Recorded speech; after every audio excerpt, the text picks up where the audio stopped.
দেখি আপনার সন্তান যে কষ্ট হচ্ছে না, এই কলমগুলো নিয়ে কয় টাকা দিব? বাচ্চার দুধ কিনে খাওয়াবেন। কয় টাকা পিস নেন আপনি? 6 টাকা পিস। এখানে কয়টা কলম আছে আপনার? কয়টা? 1 2 3 4 5 6 7 8 9 10 11 12। এটা কি আপনার সন্তান নিজের?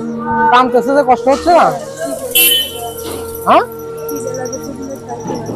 এটা কি আপনার নিজের সন্তান? তো অনেকে আবার দেখা যায় ভাড়া করে নিয়ে আসে, ওরকম তো না? তো 6টা কলমের দাম কত? আমি পুরাটাই মানে সবগুলো একবারে কিনবো, 12টা একবারে কিনবো।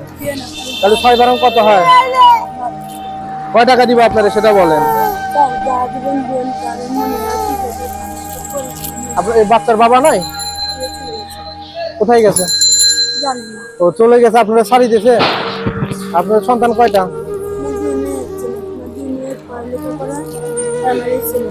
2টা মেয়ে পড়ালেখা করতেছে। কিসে পড়তেছে? তারা তো বড় হয়ে গেছে, ভালো পড়ালেখা করতেছে। আর এর নিয়ে আপনি দুধ কেনার টাকা করে আসছেন।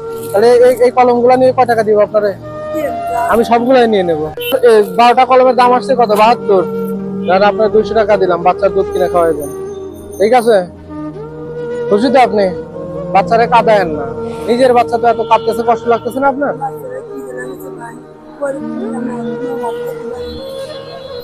ধরেন আপনার কলমগুলো আপনি নিয়ে যান, এইগুলো আপনার বাচ্চা যে যারা পড়ালেখা করতেছে ওদের দেবেন, ওরা পড়ালেখা করবে। ঠিক আছে?